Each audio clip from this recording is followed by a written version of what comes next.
The first gunshot split the evening air like thunder, sending the townsfolk of Paso Robles, California, scrambling for cover as Bartholomew Bart, Kincaid, raced his horse down the dusty Main Street, his heart pounding harder than the hoofbeats beneath him. The year was 1878, and the small town nestled in the rolling hills between San Francisco and Los Angeles had never seen such chaos, not since the railroad had come through 5 years prior. Behind him, a mob of angry men led by the ruthless cattle baron Maxwell Hargrove pursued with torches blazing against the darkening sky, their shouts growing louder as they closed the distance. "She's in the fire," they yelled, their voices carrying on the warm spring breeze. Bart yanked hard on the reins, his horse skidding to a halt before the blazing general store. The wooden structure was consumed by hungry flames that licked skyward, black smoke billowing into the twilight. Without hesitation, he leapt from his mount and locked eyes with Maxwell Hargrove, who stood at the front of the mob with a twisted smile on his weathered face. "That witch got what she deserved," Hargrove spat, his voice carrying above the crackling fire. "She should have known better than to defy me." Bart's hand hovered over the six-shooter at his hip. At 32, he'd seen his share of injustice on the frontier, but nothing like this. Inside that inferno was Penelope, Penny Blackburn, the new schoolteacher who'd arrived in Paso Robles just 3 months ago. The woman who dared stand up to Hargrove when he tried to claim the water rights to the eastern creek that fed half the small farms in the county. "She's in the fire," someone in the crowd repeated, almost gleefully.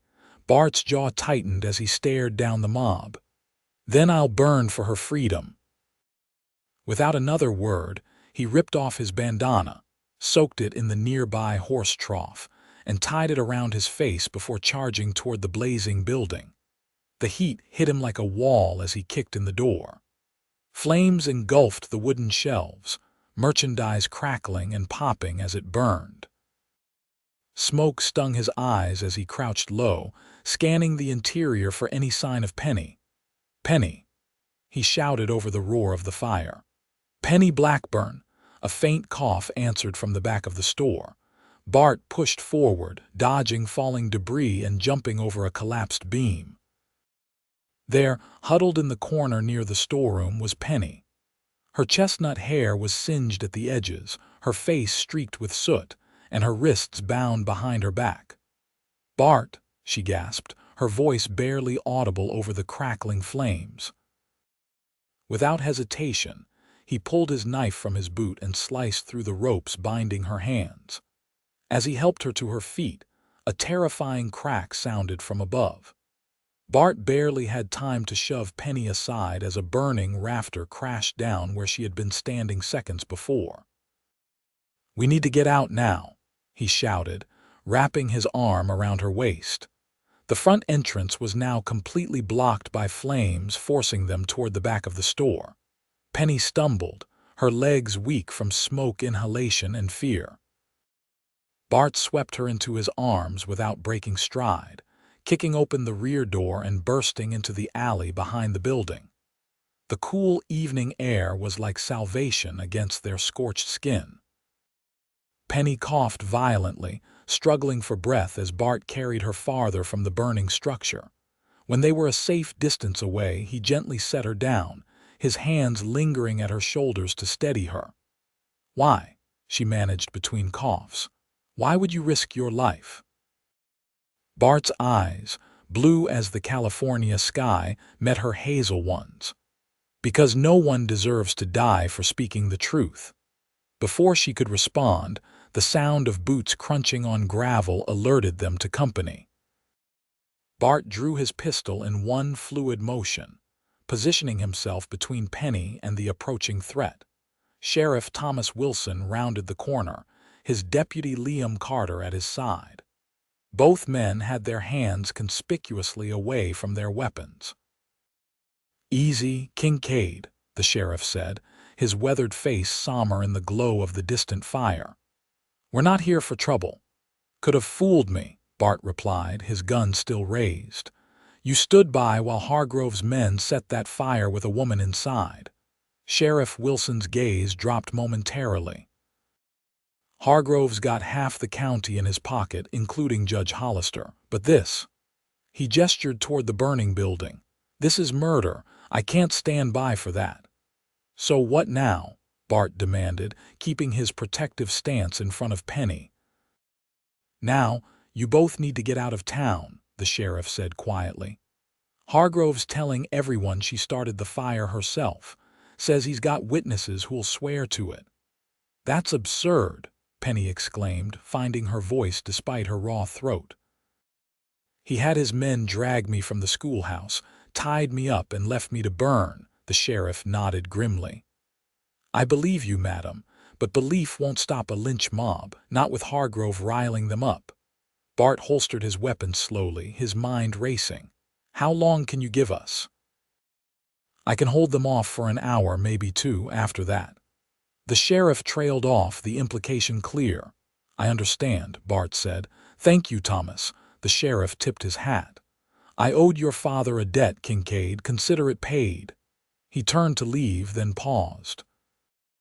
"There's a stagecoach heading north in 30 minutes. I'd suggest you be on it." As the lawmen disappeared around the corner, Bart turned to Penny, whose face was illuminated by the distant flames.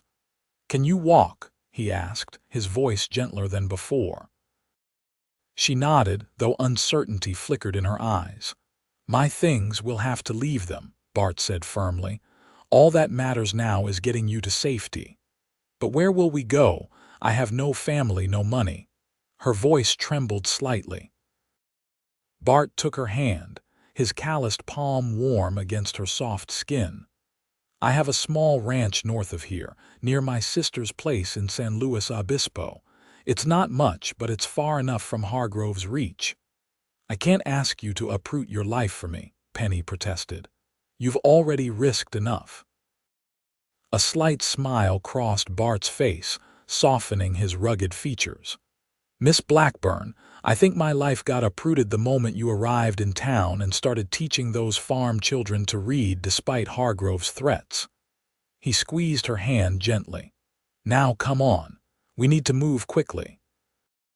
As they made their way through the back alleys of Paso Robles toward Bart's small homestead on the outskirts of town, Penny felt a strange mixture of terror and exhilaration. 3 months ago, she had arrived on the stagecoach from San Francisco, eager to make a difference in this frontier town as its new schoolteacher. Now she was fleeing for her life with a man she barely knew, yet somehow trusted with her very existence. Bart's ranch was modest, a small cabin with a barn and corral nestled against a backdrop of rolling hills. They had precious little time, and he moved with practiced efficiency, gathering supplies and saddling 2 horses. Penny changed into a pair of riding clothes Bart had borrowed from his sister on her last visit. The trousers felt strange after years of dresses and skirts, but she understood the practicality. "Take only what you can carry," Bart instructed as he filled saddlebags with provisions. "We'll travel light and fast." Penny watched him work, this man who had risked everything for her. Bartholomew Kincaid had been something of an enigma since she'd arrived in Paso Robles. The local rancher kept mostly to himself, though he'd always tipped his hat politely when they passed on the street. He'd attended the town meetings where she'd spoken out against Hargrove's attempts to monopolize the water rights, sitting quietly in the back, his expression unreadable. Not once had she imagined he would become her savior. "Why are you really doing this?" she asked as he secured a bedroll behind her saddle. Bart paused, his expression thoughtful in the lantern light. "My pa always said there are moments that define a man, crossroads where you either stand for something or spend the rest of your life knowing you stood aside." He tightened a strap with more force than necessary. When I heard them say you were in that fire, there wasn't a choice to make." Before Penny could respond, the distant sound of hoofbeats carried through the night air. Bart immediately extinguished the lantern and moved to the window, peering cautiously into the darkness. "Riders coming," he said, his voice low and urgent. "Time to go." They mounted quickly, Bart leading them away from the ranch through a narrow trail that wound through the hills. The full moon illuminated their path as they rode north, putting as much distance as possible between themselves and Paso Robles. Penny, who had learned to ride in her youth in San Francisco, kept pace with Bart despite her exhaustion and the lingering effects of the smoke. They rode in silence for hours, stopping only briefly to rest the horses at a small creek. As dawn broke over the California countryside, painting the hills in hues of gold and amber, Bart finally signaled for them to stop in a sheltered grove of oak trees. "We'll rest here for a few hours," he said, dismounting and helping Penny down from her horse. "We've put enough distance between us and town for now." Penny's muscles screamed in protest as her feet touched the ground. Though she tried to hide her discomfort, Bart noticed her wince.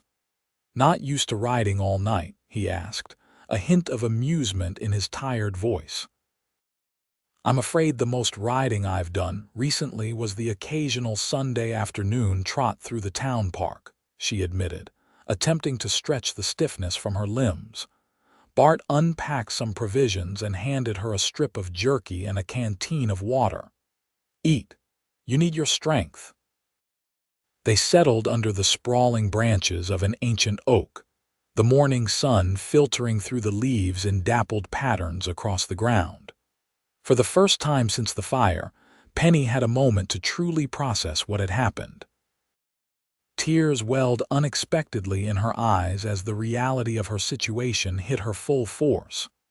"I've lost everything," she whispered, more to herself than to Bart. He looked up from where he was checking his rifle, his expression softening as he noticed her tears.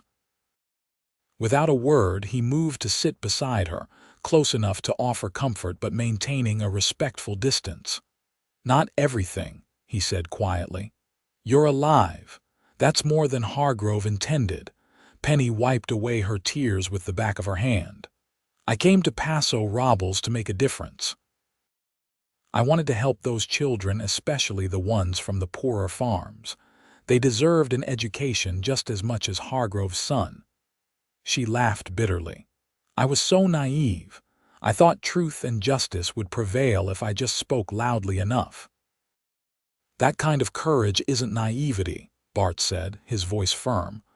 "Those children had never had anyone fight for them before you came. And now I've abandoned them." Bart shook his head. "You can't help anyone if you're dead, Penny." It was the first time he had used her first name, and something in the way he said it made her heart flutter despite their dire circumstances. "Tell me about your ranch," she said, desperate to change the subject before more tears came. A small smile touched Bart's lips. "It's nothing grand. 160 acres I claimed through the Homestead Act after the war. Good grazing land with a year-round spring. The cabin needs work. The roof leaks something terrible when it rains, but it's mine, free and clear." "You fought in the war?" Penny asked, realizing how little she knew about this man. "Union cavalry," he confirmed with a nod. "Came west afterward like a lot of men, looking for a fresh start." He took a long drink from his canteen. "What about you? What brought a city girl to our dusty little corner of nowhere?" Penny hugged her knees to her chest. "My parents died of influenza when I was 16. I had an aunt in San Francisco who took me in. She insisted I get a proper education, so I attended the normal school there." A genuine smile crossed her face at the memory. "I discovered I loved teaching. When I saw the advertisement for a schoolteacher in Paso Robles, it seemed like an adventure, a chance to build something meaningful on my own terms. And then you met Maxwell Hargrove. Bart said grimly. Yes. Though met is a generous term for having someone's boot heel pressed against your throat. Her hand unconsciously rose to her neck, where faint bruises were still visible beneath the soot and dirt. Bart's jaw tightened visibly. He did that to you. When I refused to exclude the farmer's children from my school, he wanted me to teach only the children of ranchers and merchants the right sort, as he called them. Penny's voice hardened. When I refused, he made it clear there would be consequences. I never imagined he'd go this far. For a long moment, they sat in silence, the gravity of their situation settling over them like a heavy blanket. Finally, Bart stood and offered his hand to help her up. "We should get moving," he said. "My sister's place is still a good day's ride from here. We'll be safer once we reach it." As they mounted their horses and continued north, Penny couldn't help but wonder what future awaited her now that her dreams of being a teacher in Paso Robles had literally gone up in smoke. But glancing at the strong, silent man riding beside her, a man who had charged into a burning building to save her, without hesitation, she felt a flicker of hope that perhaps not all was lost. The sun climbed higher as they rode, its heat bearing down upon them as they traversed the rolling landscape. Bart led them off the main trails, sticking to routes that would be difficult to follow, even for experienced trackers. By midday, the temperature had risen considerably, and both riders and horses were feeling the strain. "There's a small stream up ahead," Bart said, breaking the companionable silence that had fallen between them. "We'll stop there to water the horses and cool off a bit." Penny nodded gratefully. The events of the previous night, combined with the arduous ride, had left her exhausted beyond measure. When they reached the stream, a clear, shallow waterway cutting through a small meadow, she dismounted with less grace than she would have liked, her legs nearly buckling beneath her. Bart was at her side in an instant, his strong hand steadying her. "Easy now, you've been through a lot." The concern in his voice touched her deeply.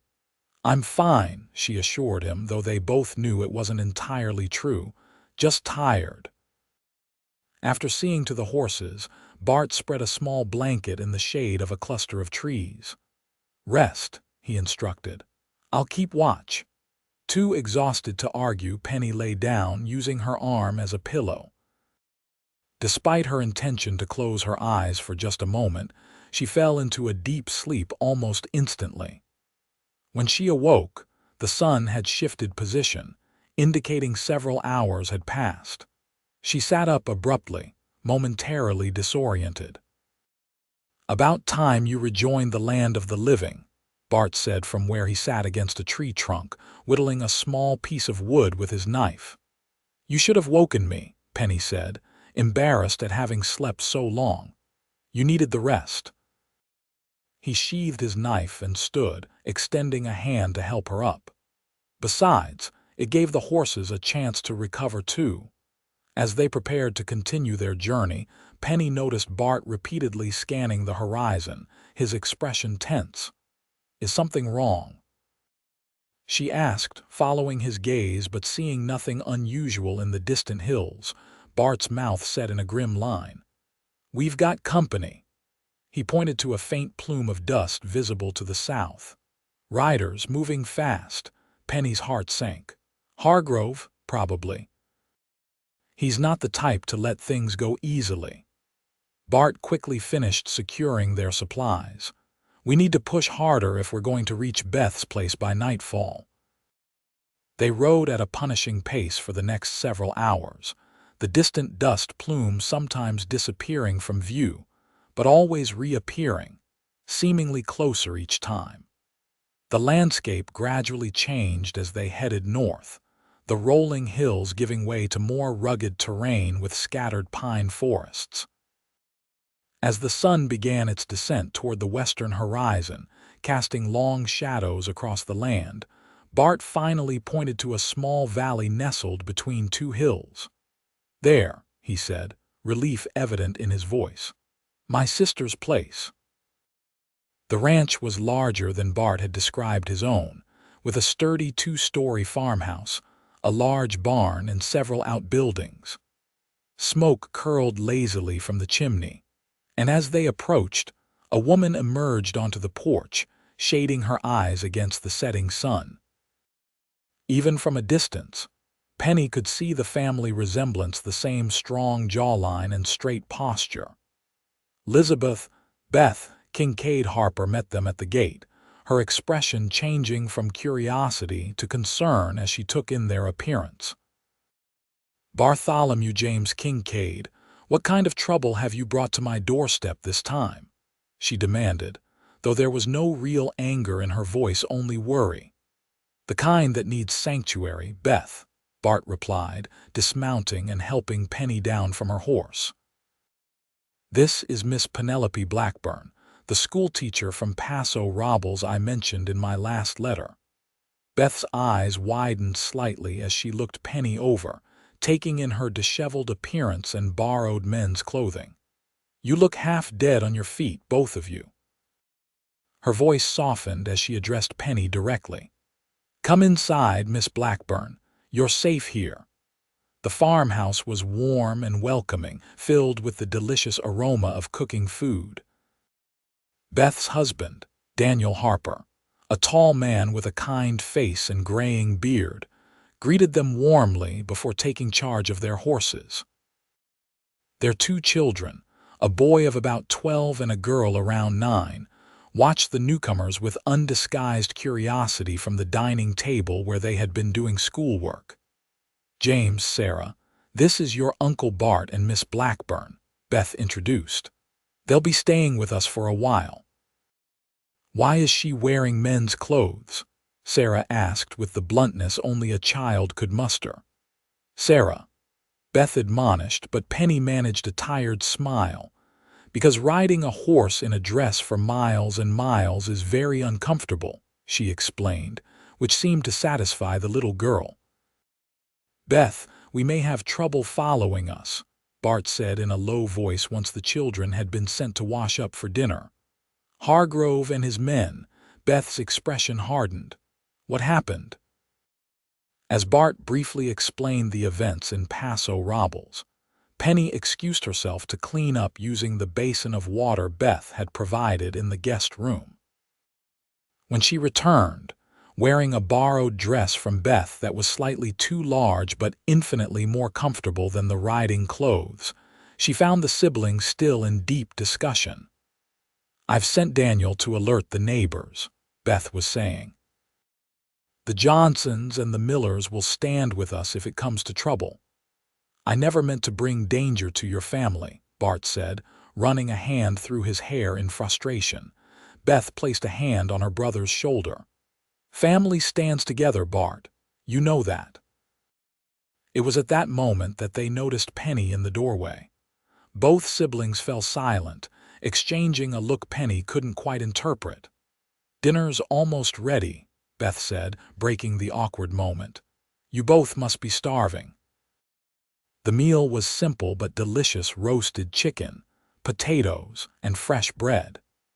Despite her exhaustion, Penny found herself enjoying the lively conversation around the table. James and Sarah peppered her with questions about being a teacher, while Daniel shared amusing stories about local happenings. For a brief time, the danger seemed distant. After dinner, while Beth was showing Penny to the guest room where she would sleep, Penny couldn't help but ask the question that had been bothering her since their arrival. "Your brother, does he often bring trouble to your door?" Beth smiled, a knowing look in her eyes so similar to her brother's. "Bart has a habit of standing up for what's right, even when it's inconvenient. It's gotten him into plenty of scrapes over the years." She smoothed a wrinkle from the quilt on the bed. "But this is the first time he's risked everything for a woman." Before Penny could formulate a response to that loaded statement, they heard the sound of approaching riders. Beth's expression immediately turned serious. "Stay here," she instructed, heading back downstairs. Ignoring the directive, Penny followed, arriving in the main room just as Daniel came in from outside. 6 riders, he reported grimly. Hargrove is with them. Bart, who had been cleaning his rifle by the fireplace, stood and checked the weapons chamber. They're not taking her back, Daniel. No one said they were, Daniel replied calmly, lifting his own shotgun from above the mantel. Beth, take the children to the root cellar. As Beth hurried the protesting children toward the back of the house, Penny stepped forward. I should go out there, talk to them. Maybe I can prevent bloodshed. Not a chance, Bart said firmly. Hargrove didn't come all this way to talk. The sound of horses stopping outside the house confirmed his words. A moment later, a commanding voice called out, Kincaid, I know you're in there. Send out the woman and nobody needs to get hurt. Bart exchanged looks with Daniel, who positioned himself by one of the front windows, partially concealed by the curtain. You're trespassing on private property, Hargrove, Daniel called back. Turn around and ride out while you still can. A harsh laugh answered him. This doesn't concern you, Harper. Our business is with Kincaid and that troublemaking schoolmarm. Any business with my brother is business with me, Daniel replied steadily. You're outnumbered, Hargrove. The Johnsons and Millers have this place surrounded. It was a bluff. Penny knew there hadn't been enough time for reinforcements to arrive, but from outside, an uneasy silence followed Daniel's claim. We just want the woman, Hargrove finally said, his voice carrying a dangerous edge. She's wanted for arson and attempted murder back in Paso Robles. We're just bringing her to justice. Bart moved to the door, positioning himself where he could speak without exposing himself to potential gunfire. That's a lie and you know it, Hargrove. You tried to murder her because she stood against your water grab. I've got witnesses who'll swear she set that fire herself, Hargrove called back. Judge Hollister's already issued a warrant for her arrest. Penny's blood ran cold at the lengths Hargrove was willing to go to silence her. If he controlled the judge, she would never receive a fair trial in Paso Robles. You have 1 minute to send her out or we're coming in, Hargrove shouted, his patience clearly wearing thin. Penny moved toward the door, but Bart caught her arm, his grip gentle but firm. Don't even think about it, he said quietly, his blue eyes intense as they met hers. I didn't pull you out of that fire just to hand you back to them. I can't let people die because of me, she whispered fiercely.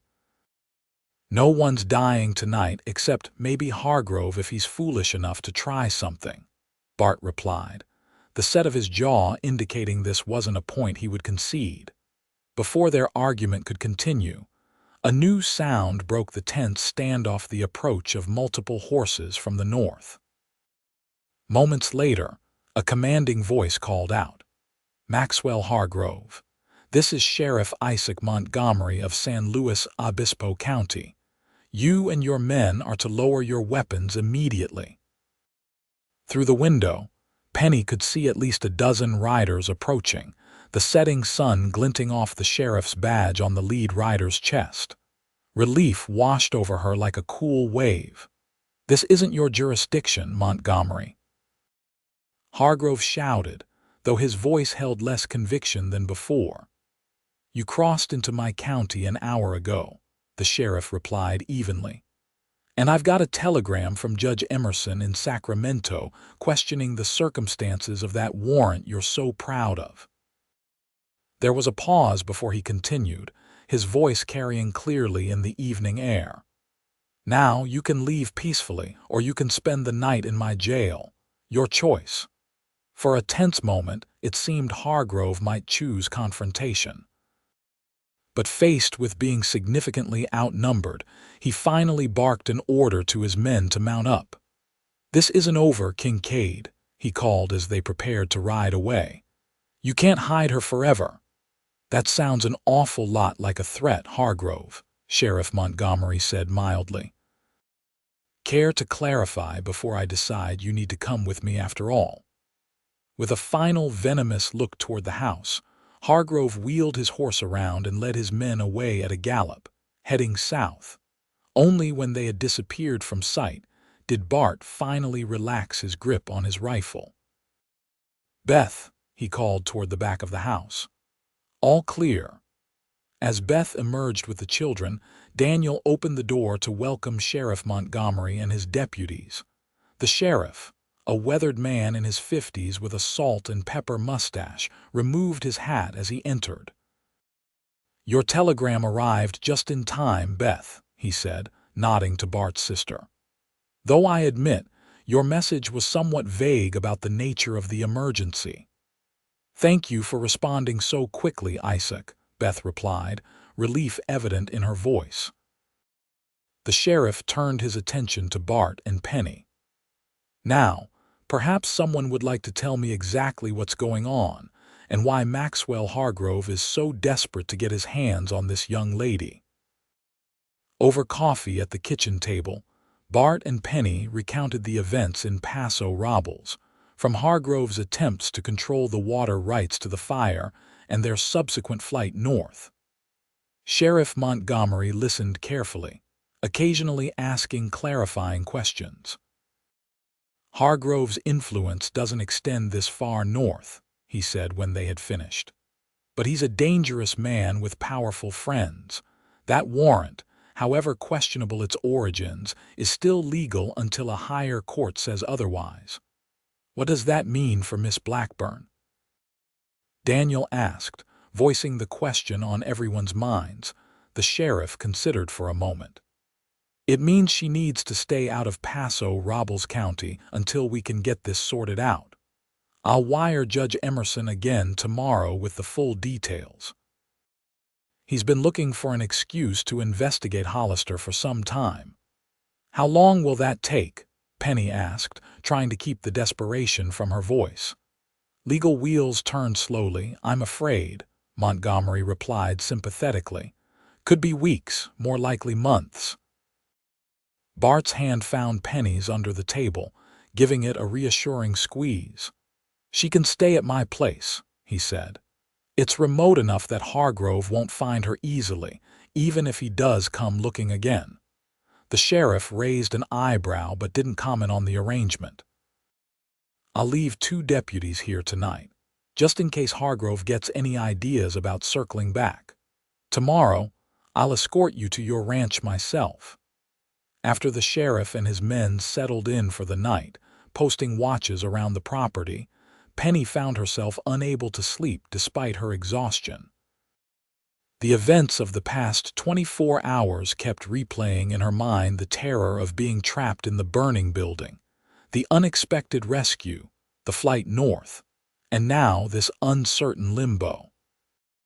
Giving up on sleep, she wrapped a shawl around her shoulders and made her way downstairs, intending to make herself a cup of tea. She was surprised to find Bart still awake, sitting at the kitchen table staring into a cup of coffee that had long gone cold. "Couldn't sleep?" he asked as she entered, not looking up. "Too much on my mind," she admitted, taking the seat across from him. "I keep thinking about what Hargrove said, that this isn't over." Bart finally raised his eyes to meet hers. "He's right about that. Men like Hargrove don't give up easily when their pride is wounded." "I never meant to cause so much trouble," Penny said softly. "Especially not for you and your family." A small smile tugged at the corner of Bart's mouth. "Funny thing is, I was living a pretty quiet life before you came to town. Keeping my head down, minding my own business. And now you're harboring a fugitive," Penny observed wryly. "An innocent fugitive," he corrected, his expression turning serious. "Penny, what Hargrove tried to do to you, leaving you to die in that fire that crosses a line that can't be uncrossed. I don't regret helping you, and I never will." The conviction in his voice stirred something in her chest. "Why did you really come for me, Bart? The truth." For a long moment he was silent, seeming to weigh his words carefully. "I watched you at those town meetings," he finally said. "Standing up to Hargrove when men twice your size wouldn't dare, teaching those farm children to read and write even after he threatened you. His gaze was steady as it held hers. I admired your courage from the first day. When I heard they had taken you, that you were in that fire, he broke off, emotion making his voice rough. I couldn't stand by and do nothing. Not again. Again, Penny prompted gently. Bart's hand tightened around his coffee cup. During the war, my best friend was captured by Confederate soldiers. I wanted to go after him, but our commanding officer ordered us to retreat. His eyes took on a faraway look. They hanged him, said he was a spy. He shook his head as if to clear the memory. I swore I'd never stand by again when someone needed help, no matter the cost. Penny reached across the table and placed her hand over his. Thank you, she said simply, knowing no words could adequately express her gratitude. Their eyes locked, and something unspoken passed between them, a connection deeper than their shared ordeal, a recognition of kindred spirits who valued justice above personal safety.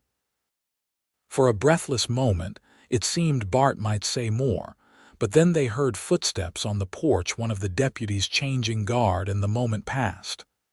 We should try to get some sleep, Bart said, standing. Tomorrow will be another long day.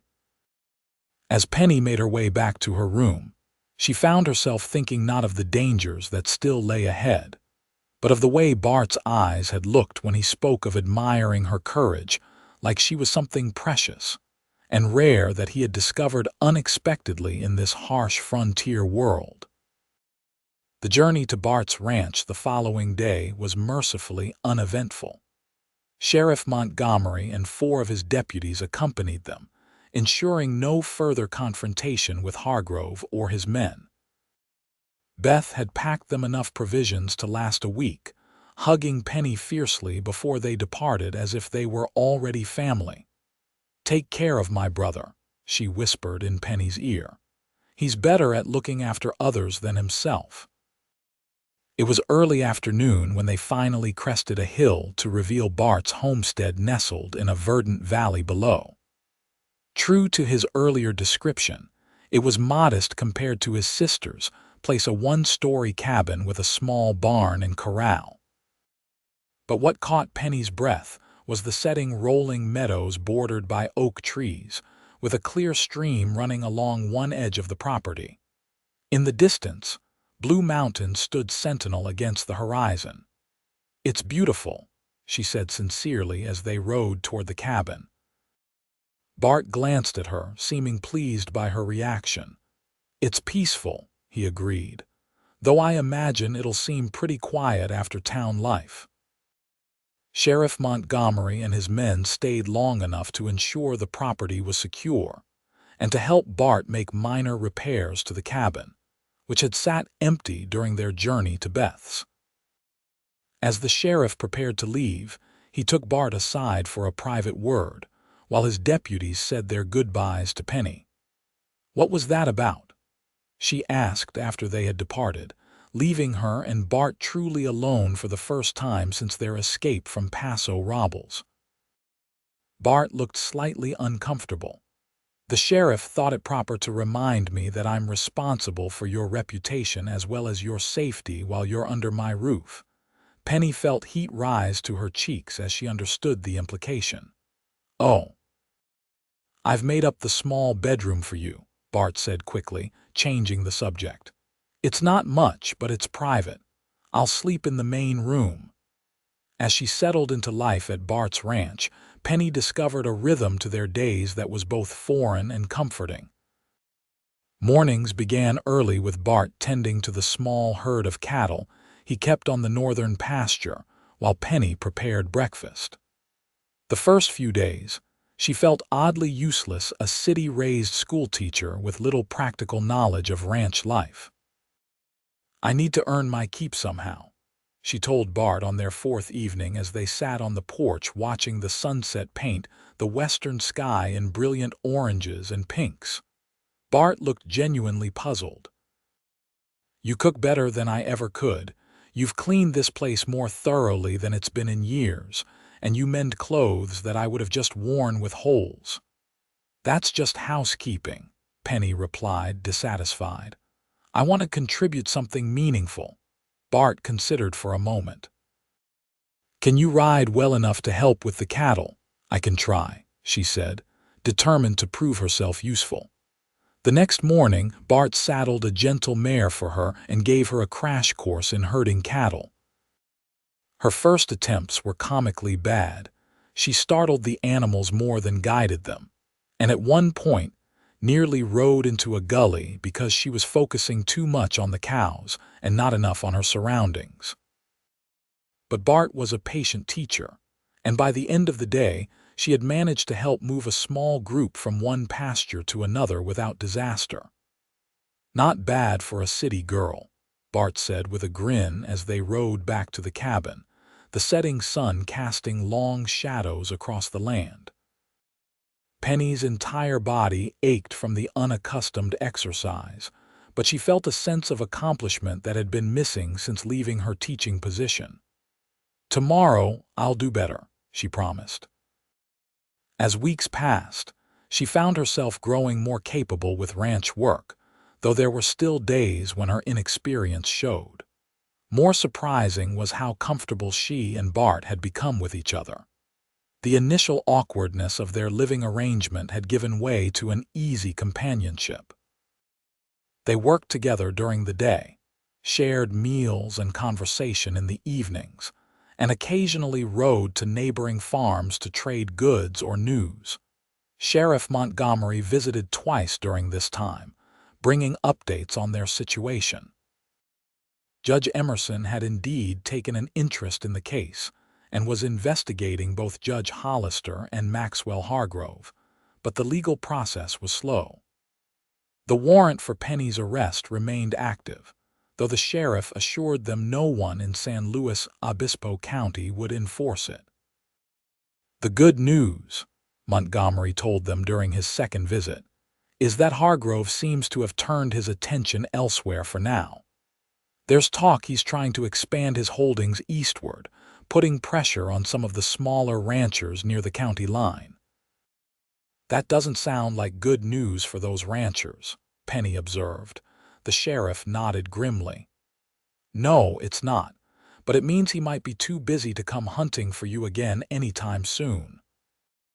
After nearly 2 months at the ranch, Penny realized with some surprise that she had stopped thinking of her stay as temporary.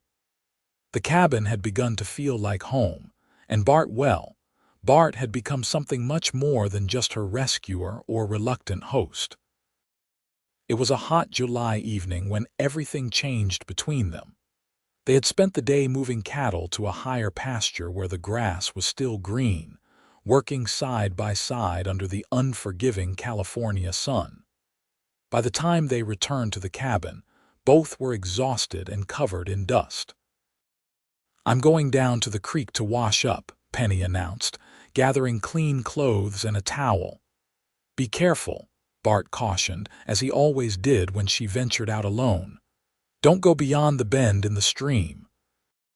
The cool water of the creek was heavenly against her hot skin, as Penny bathed in a sheltered pool just a short walk from the cabin. She had just finished dressing in a fresh shirt and trousers, practical clothes for ranch life that she now wore without a second thought, when she heard an unfamiliar voice calling from the direction of the cabin. Cautiously, she made her way back, staying within the cover of the trees until she could see who had arrived. A man she didn't recognize sat atop a lathered horse in the yard, speaking urgently to Bart. "Burning everything in their path," she heard as she drew closer. "The Wilsons lost everything, and the Carters barely got out with their lives." "Where are they now?" Bart asked, his stance tense. "Headed this way," the stranger replied. "Maybe 20-30 men, Hargrove's leading them himself." Penny's blood ran cold as she stepped into the yard. "Hargrove is coming here." Both men turned at her voice. The stranger, a weather-beaten man in his 40s, tipped his hat to her. "Madam, afraid so. He's been systematically driving folks off their land all month, working his way north. Word is he's got a particular interest in finding you and Kincaid here. How much time do we have? Bart asked, his mind already racing ahead to what needed to be done.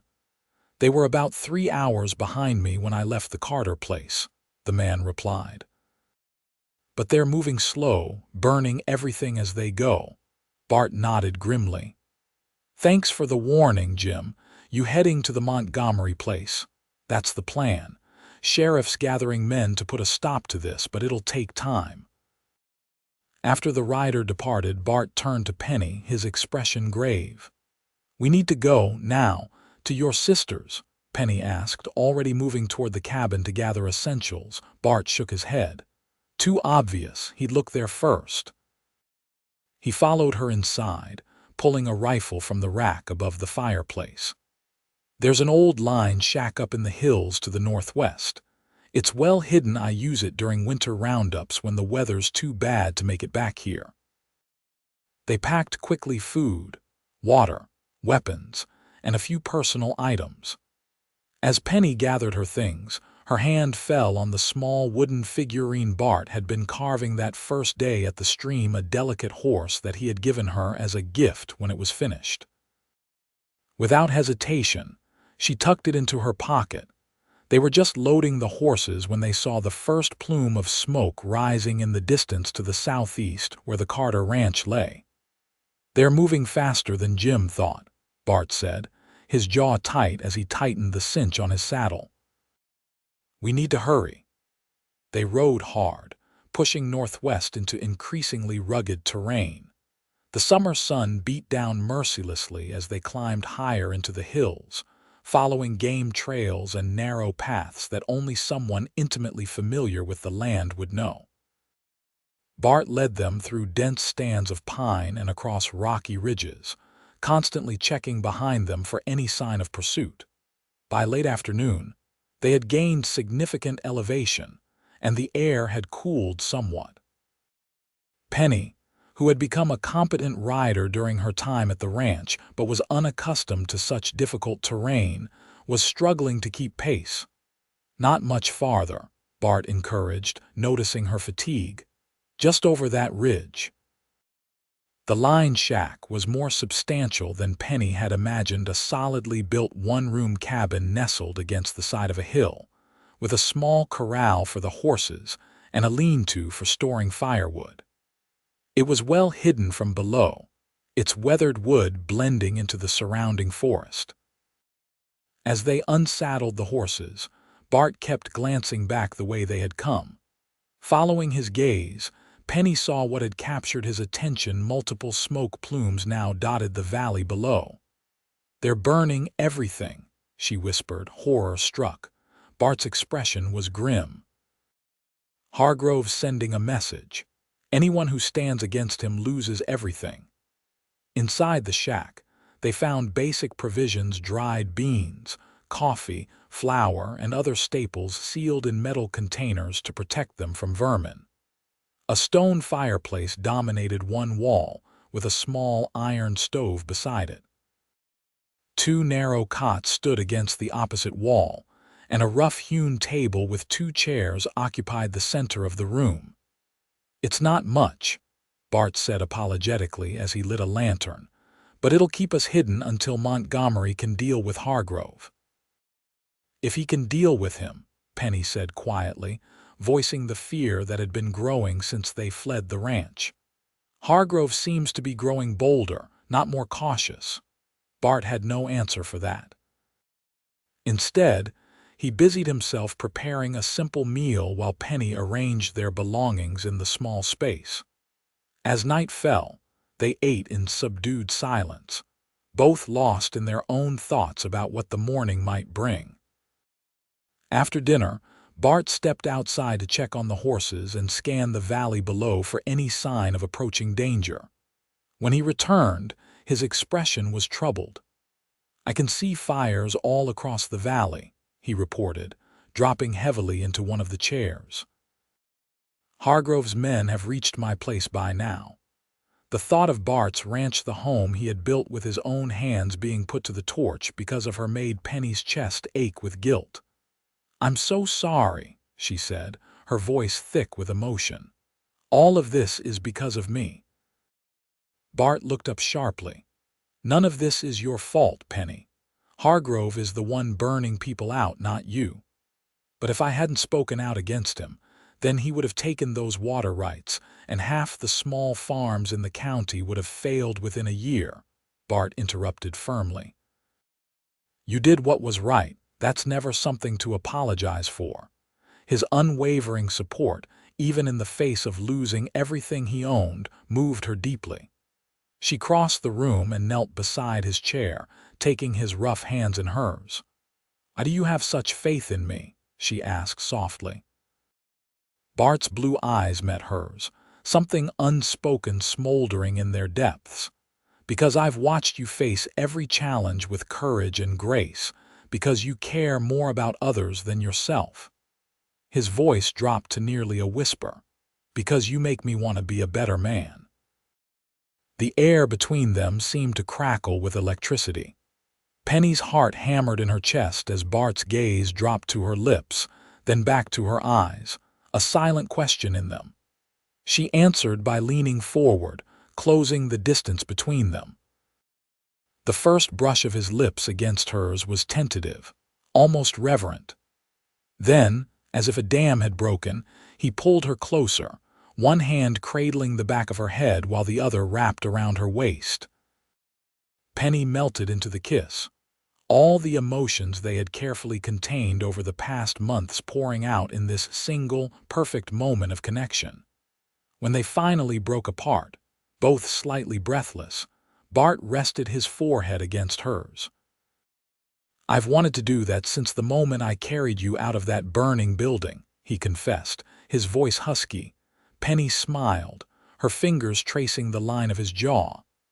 "What took you so long, Cowboy?" he chuckled, the sound vibrating through her. "Waiting for the right moment, I suppose." "Though hiding in a lined shack while a madman burns the countryside wasn't exactly what I had in mind."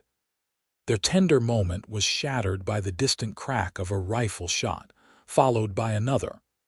Bart was on his feet instantly, extinguishing the lantern and moving to the window. "Someone's coming up the trail," he said, his voice tense. "Multiple riders." Penny joined him at the window, straining to see in the moonlight. Far below, she could make out the flicker of torches winding their way up the hillside. "How did they find us so quickly?" she whispered, fear clawing at her throat. Bart's expression was grim. "Someone must have talked. Maybe they threatened one of the neighbors." He moved to retrieve his rifle. "We need to go deeper into the hills. In the dark?"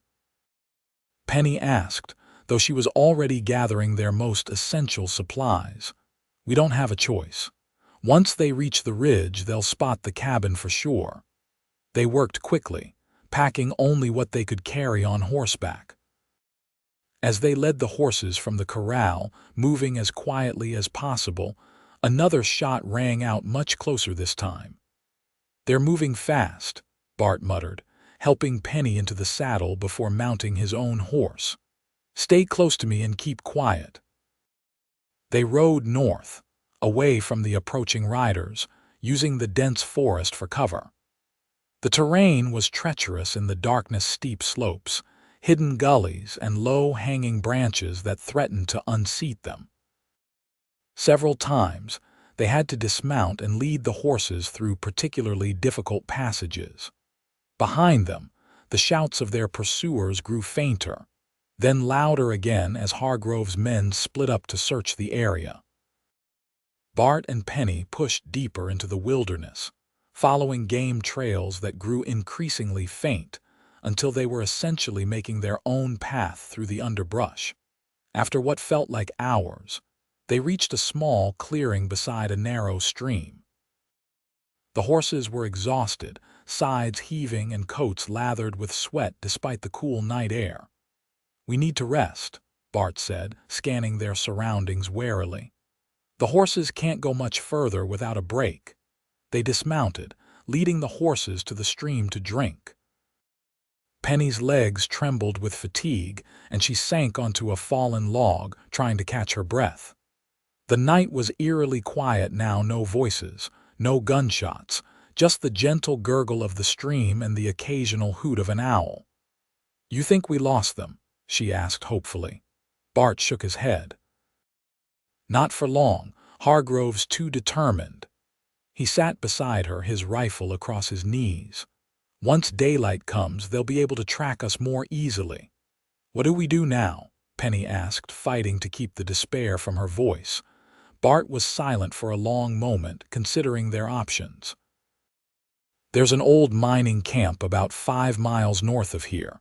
It's been abandoned for years, but some of the structures might still be intact. We could hole up there, maybe find a defensible position until Montgomery can bring help. And if help doesn't come?" The question hung between them in the darkness. Bart's hand found hers, squeezing gently. "We'll face that together if it comes to it." They rested for an hour, allowing the horses to recover some of their strength before continuing northward. The forest gradually thinned as they climbed higher, the trees giving way to scrubby vegetation and exposed rock.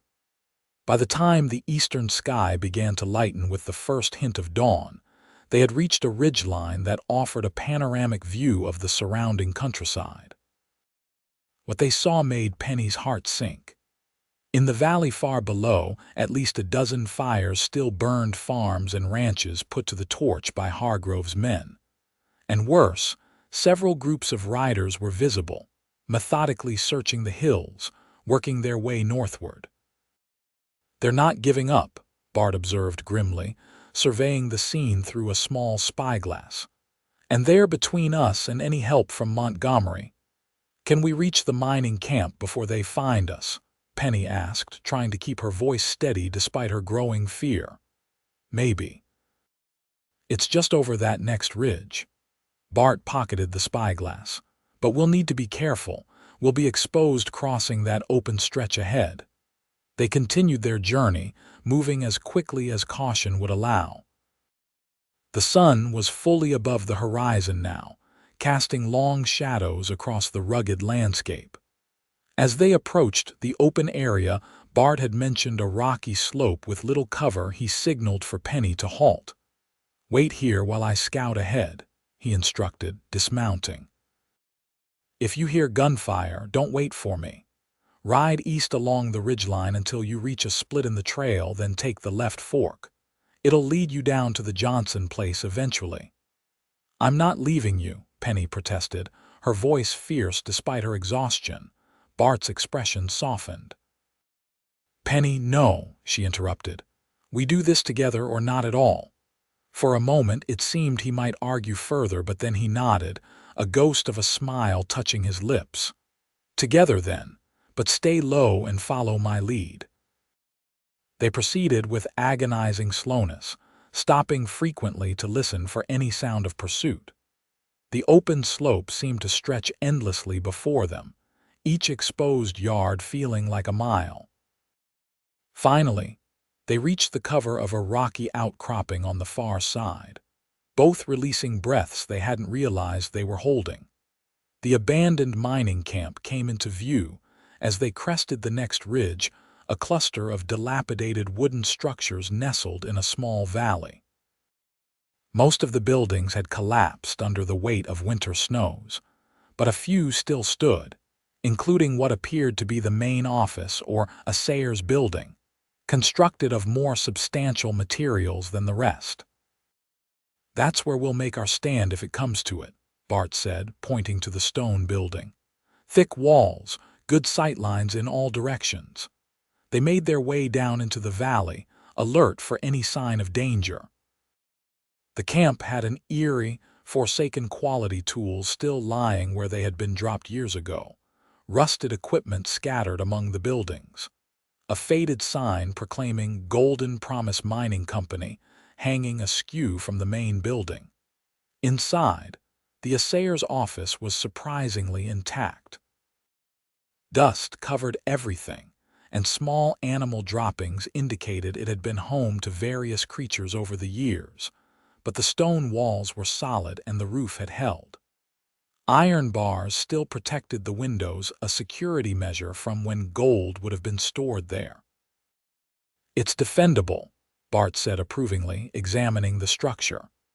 "One entrance, windows too small for a man to climb through, and we can see anyone approaching from a distance." Penny moved to one of the windows, wiping years of grime from the glass to peer outside. "How long do you think we'll have to wait here?" Bart joined her, his expression serious. "Montgomery knew something was brewing. He'll have sent riders to Sacramento for help by now. Could be a day, could be a week." "And our supplies?" Penny asked, though she already knew the answer. 3 days, maybe 4 if we're careful," Bart admitted. "After that—" He didn't need to finish the thought. After that, they would face the impossible choice of surrendering to Hargrove or trying to slip past his men to reach help. They settled in as best they could, creating makeshift bedding from their blankets and saddles in one corner of the building. Bart insisted they keep the horses inside as well, both for their safety and to prevent them from giving away their position with a nervous whinny. As the day wore on, they took turns watching from the windows, looking for any sign of Hargrove's men. By mid-afternoon, Penny spotted the first riders cresting the ridge they had crossed earlier.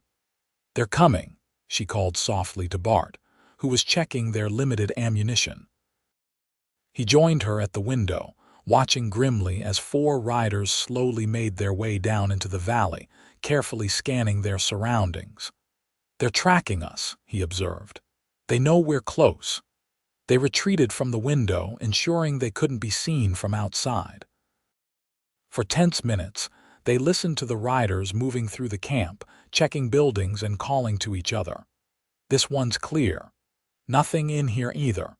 The voices grew closer as the men approached the assayer's office. Bart positioned himself beside the door, rifle ready, while Penny crouched behind an overturned desk, her own pistol, a gift from Bart during their time at the ranch, clutched in her hand. "Last building," a gruff voice said just outside the door.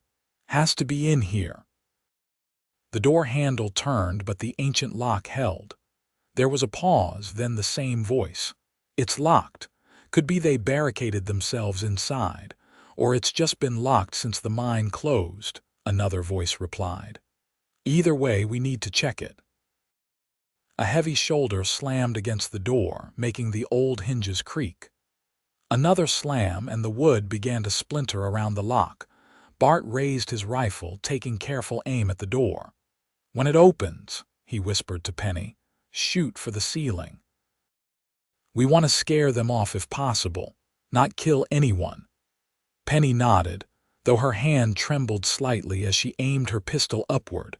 With a final crash, the door burst open. 2 men rushed in, guns drawn, and froze when they saw Bart's rifle pointed directly at them. "That's far enough," Bart said calmly. "Drop your weapons." For a tense moment, no one moved. Then, slowly, the 2 men lowered their guns to the floor. "Now call your friends," Bart instructed. "Tell them to come in unarmed." One of the men, a weathered cowhand with a scar across his chin, complied, shouting to his companions outside. 2 more men entered cautiously, hands raised when they saw the situation. "Against the wall," Bart directed, gesturing with his rifle. "All of you."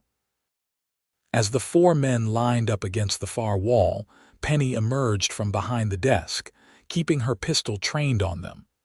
None of them was Maxwell Hargrove, she noticed with a mixture of relief and disappointment. "Where's your boss?" Bart asked, seemingly reading her thoughts. The scarred cowhand spat on the floor. "Hargrove's at the base camp with the main force. We're just scouts." "How many men does he have?" 20, maybe 25, another man supplied. Bart's expression remained impassive, but Penny knew this was grim news. The 2 of them couldn't hold off that many men for long, even in a defensible position. "What are you going to do with us?" the scarred man asked, eyeing them warily. Bart considered for a moment. "We're going to lock you in here," he finally said. "Your friends will find you eventually." "And leave us to die," one of the younger men protested. "We got no food, no water." "You've got canteens," Bart replied unsympathetically. "It'll be uncomfortable, but you'll live, which is more than Hargrove planned for us." Working together, Bart and Penny collected the men's weapons and ammunition, then used rope from their saddlebags to bind their captives' hands and feet. It wasn't a permanent solution, but it would buy them time. As they prepared to leave with the horses, the scarred cowhen called after them, "You won't get far. Hargrove's got men all over these hills." "Maybe," Bart acknowledged, "but we've got something he doesn't." "What's that?" the man asked skeptically. Bart's expression hardened. Nothing left to lose. They rode out of the mining camp as dusk was falling, heading northeast toward even more rugged terrain. Bart explained in hushed tones that there was an old trapper's cabin he knew of, hidden in a narrow canyon that would be nearly impossible to find unless you knew exactly where to look. "It's our best chance," he said as they picked their way along a precipitous trail that seemed barely wide enough for a mountain goat, let alone horses. "If we can stay hidden for a few more days, Montgomery will bring reinforcements from Sacramento." The light was failing fast, making the treacherous path even more dangerous. Several times, Penny's horse nearly lost its footing on loose shale, sending small avalanches of rock tumbling into the darkness below. They were traversing a particularly narrow section of trail when they heard the unmistakable sound of a rifle being cocked, followed by a cold voice from the shadows ahead. "That's far enough, Kincaid." Maxwell Hargrove stepped into view, rifle raised and aimed squarely at Bart's chest. Behind him stood 6 more men, all armed, effectively blocking the trail ahead. "Impressive tracking," Bart said evenly, though Penny could see the tension in his shoulders. "How did you find us so quickly?" Hargrove's smile was cold in the fading light. "Your sister was quite helpful once we explained the situation to her." Penny's heart froze. "What did you do to Beth?" "Nothing permanent," Hargrove replied dismissively, "though her barn makes for quite a bonfire." Rage flashed across Bart's face, his hand inching toward his holstered revolver. "If you've hurt my sister, I wouldn't," Hargrove cut him off, gesturing with his rifle. "My men have orders to shoot the woman if you try anything heroic." Bart's hand stilled, his expression murderous but controlled. "What do you want, Hargrove, originally?" "Just to teach a troublemaking schoolteacher a lesson about staying in her place." Hargrove's gaze shifted to Penny, his eyes cold as stone. "But now I want to make an example of both of you. Show everyone what happens when they defy me." "There's a federal investigation already underway," Penny said, fighting to keep her voice steady. "Judge Emerson knows what you've done." Hargrove laughed, the sound echoing unnervingly in the canyon. "Judges can be persuaded to see reason, Miss Blackburn. Especially when key witnesses mysteriously disappear in the wilderness." A chill ran down Penny's spine at the casual way he spoke of murder. This man would stop at nothing to maintain his power and control. "Enough talk," Hargrove said abruptly. "Throw down your weapons, both of you." Bart hesitated, clearly calculating their odds, which were non-existent. Slowly, he removed his revolver and rifle, tossing them onto the trail at Hargrove's feet. Penny did the same with her pistol. "The knife too, Kincaid," Hargrove said with a smirk. "The one in your boot." With a grimace, Bart retrieved the knife and added it to the pile of weapons. "Bind their hands," Hargrove instructed 2 of his men, who moved forward with ropes. As one of the men roughly tied Penny's hands behind her back, she caught Bart's eye. His expression conveyed a silent message. "Stay alert. Look for any opportunity. Once they were secured, Hargrove gestured for his men to bring the captives' horses around. "We're headed back to camp," he announced. "Tomorrow, we'll return to Paso Robles, where these two will face justice for arson and murder." "The only murderer here is you, Hargrove," Bart said coldly. Hargrove's response was a casual backhand that split Bart's lip. "You'll show some respect, Kincaid, or the lady will suffer for it." The journey back down the mountain was a nightmare of narrow trails and lurking danger. With their hands bound, both Penny and Bart struggled to stay mounted, especially when the path grew steep or treacherous. Several times, Penny nearly fell, saved only by one of Hargrove's men roughly shoving her back into the saddle. It was well past midnight when they finally reached Hargrove's camp, a collection of tents set up in a clearing at the base of the hills. Fires burned brightly, illuminating the faces of at least 20 men, some Penny recognized from Paso Robles, others strangers likely hired specifically for this manhunt. They were roughly pulled from their horses and shoved toward a large tent at the center of the camp. Inside, a folding table held maps of the region, with various locations circled or crossed out the systematic search pattern Hargrove had used to track them down. "Tie them to those posts," Hargrove instructed, gesturing to 2 wooden support poles at opposite sides of the tent. "And search them thoroughly. I don't want any more surprises from Kincaid." As one of the men patted her down, Penny felt a moment of panic as his hand brushed against the pocket containing the small wooden horse Bart had carved for her. To her relief, he didn't remove it, apparently deeming the small bulge insignificant. Once they were secured, Hargrove dismissed his men and poured himself a glass of whiskey from a bottle on the table. He took his time, savoring the amber liquid before finally addressing his captives. "I want you to understand something," he said conversationally. "This isn't personal. This is business." "Burning people out of their homes is business?" Bart asked, his tone deceptively calm. Hargrove shrugged. "Progress requires sacrifice." The small ranchers, the family farms, they're relics of the past. The future belongs to operations like mine, large, efficient, profitable. He took another sip of whiskey. "The water rights you were so concerned about, Miss Blackburn, just the beginning.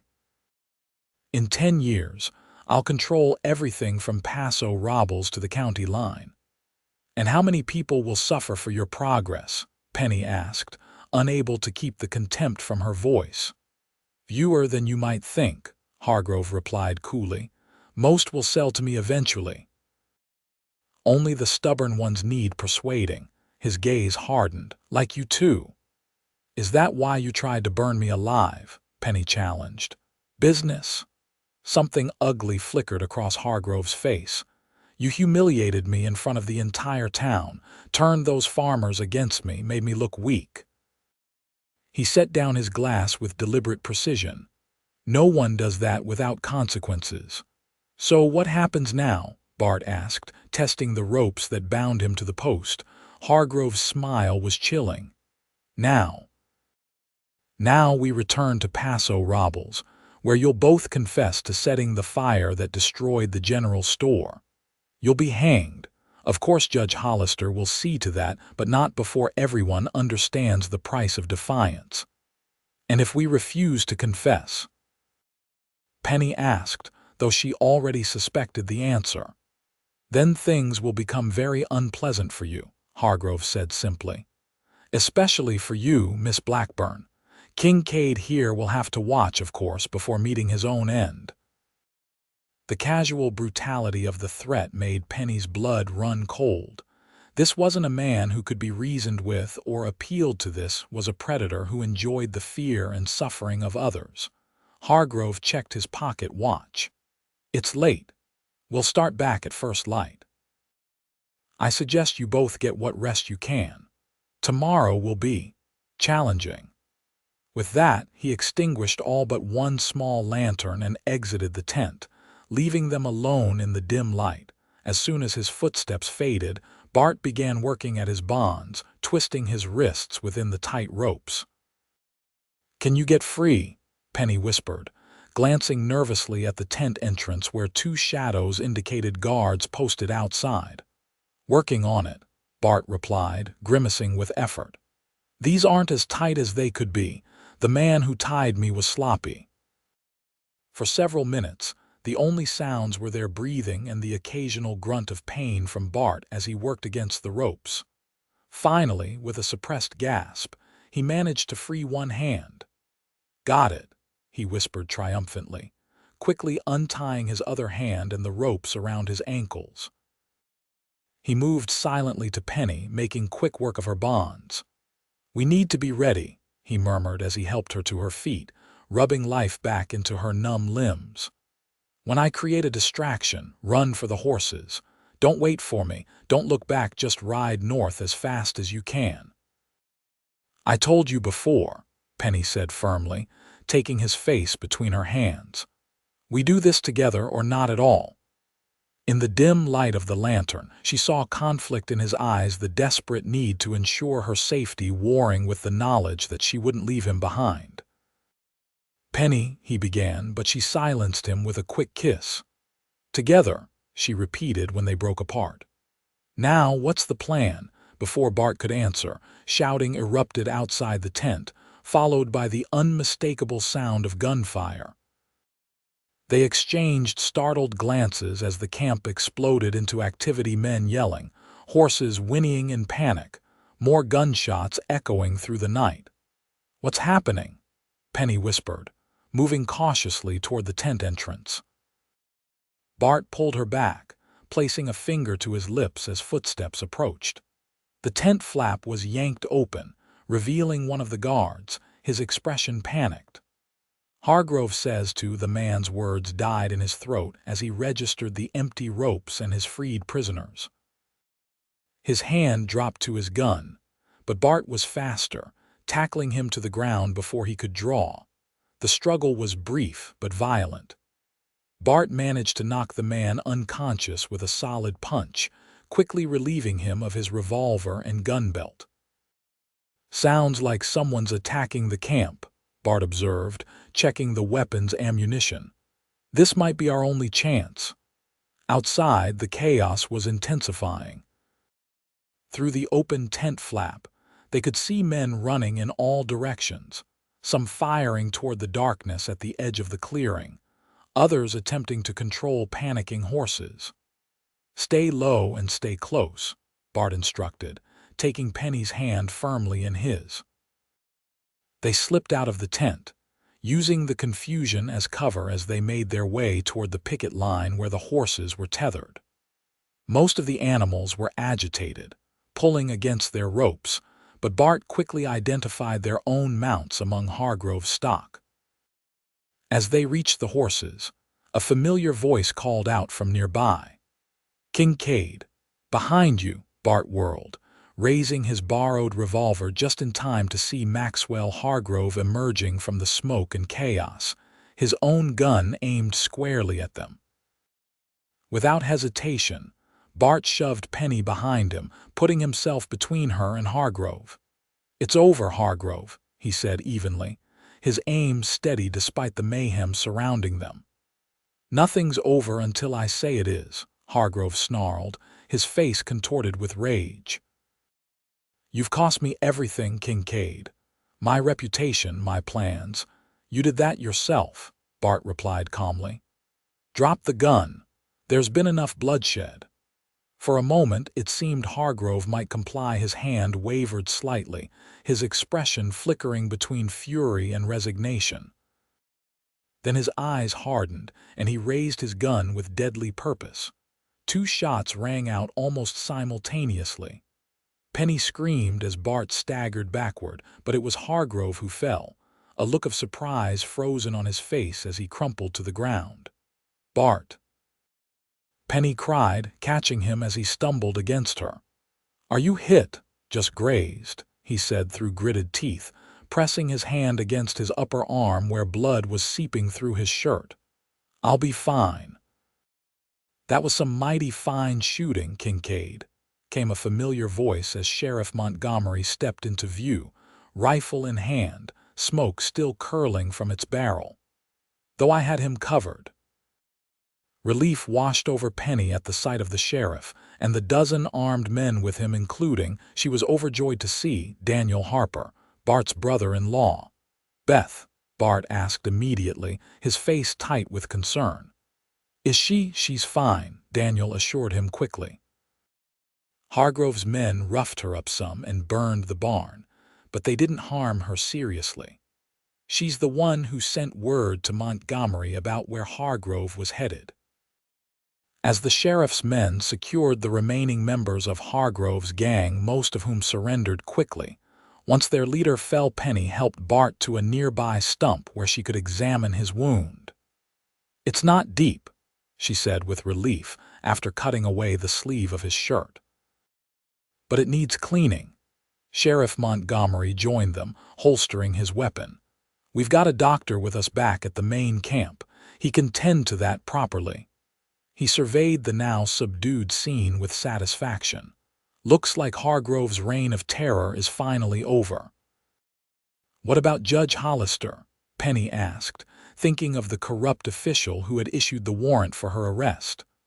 "Already in custody," Montgomery reported with a grim smile. "Judge Emerson arrived from Sacramento yesterday with federal marshals. Half the county officials in Paso Robles are being questioned about their connections to Hargrove." The news was almost too good to believe after everything they had endured. Penny looked at Bart, finding him already watching her with an expression of wonder and relief that matched her own. "It's really over," she whispered, scarcely daring to hope. Bart's good arm slipped around her waist, pulling her close. "It's over," he confirmed softly. "You can go back to teaching if you want, rebuild the school." Penny considered this for a moment, then shook her head slowly. "I'm not sure that's what I want anymore." "No." Bart's eyebrows rose in surprise. "What do you want then?" With a small smile, Penny reached into her pocket and withdrew the wooden horse he had carved for her, holding it tenderly in her palm. "I was thinking maybe I'd like to learn more about ranch life. It's grown on me these past months." The hope that blazed to life in Bart's eyes made her heart swell. "It has it?" he asked, his voice rough with emotion. "Very much so," she replied softly. "Though I hear the cabin roof leaks something terrible when it rains." Bart laughed, the sound rich and free in a way she had never heard before. "Nothing that can't be fixed," he said, his eyes never leaving hers. "If you're sure that's what you want." "I've never been more sure of anything," Penny answered, rising on her tiptoes to press her lips to his, heedless of the smiling onlookers around them. In the days that followed, they learned the full extent of Hargrove's crimes and the damage he had caused. 6 ranches had been burned to the ground, countless families displaced, and 2 men killed while defending their homes. But with Hargrove dead and his corrupt network exposed, the healing could begin. Judge Emerson personally dismissed all charges against Penny, commending her for her bravery in standing against corruption.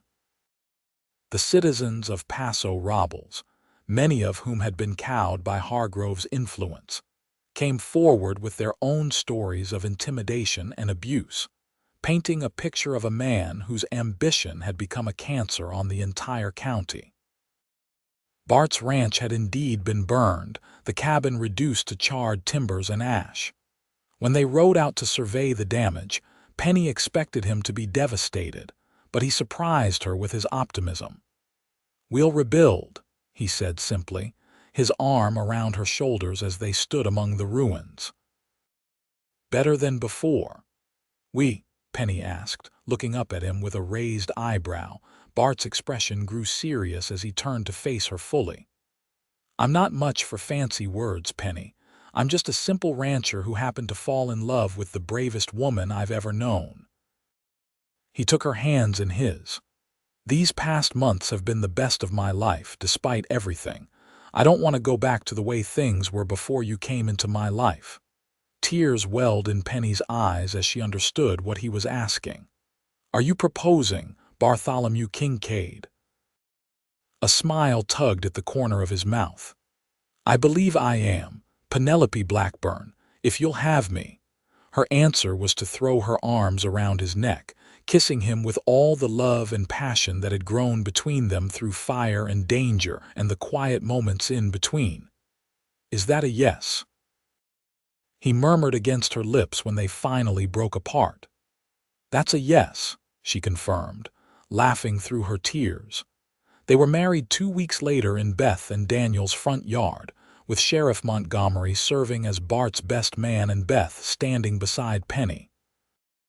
The celebration that followed brought together people from all over the county, farmers and ranchers who had stood against Hargrove, townspeople who had finally broken free of his influence, and new friends made during their ordeal. As the sun set on their wedding day, casting the land in the same golden light that had illuminated their first morning together at Bart's ranch, the newly married couple slipped away from the festivities to share a private moment on the porch. "Happy?"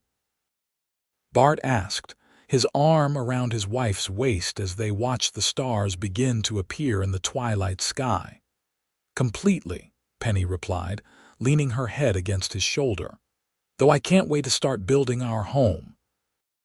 The plans for their new ranch house were already drawn larger than Bart's original cabin, with a proper study where Penny could continue teaching the children from neighboring farms. The water rights that had sparked the conflict were now protected by new county ordinances ensuring fair access for all landowners. "I never imagined when I pulled you from that fire that we'd end up here," Bart mused, pressing a kiss to her temple. Penny smiled, remembering that desperate night that now seemed a lifetime ago. "When they yelled that I was in the fire, and you said you'd burn for my freedom, did you mean it? Or was that just something brave to say in the moment?" Bart's blue eyes were serious as they met hers. "I meant every word. I would have done anything to save you that night." "Why?" she asked softly. "You barely knew me then." A smile touched his lips as he brushed a strand of hair from her face. "Some things you just know, Penny. From the moment you stood up at that first town meeting, challenging Hargrove when no one else would, I knew you were someone special, someone worth fighting for." Penny's heart swelled with love for this quiet, steadfast man who had risked everything for her. "I'm glad you did," she whispered, rising on her tiptoes to kiss him as the first stars of evening twinkled to life above them. In the years that followed, their ranch flourished, becoming not just a successful cattle operation but a gathering place for the community. Their home, as they had planned, included a schoolroom where Penny taught the children of neighboring farms 3 days a week. 2 years after their wedding, they welcomed their first child, a son they named James Thomas, after both Bart's father and Sheriff Montgomery, who had become a dear friend.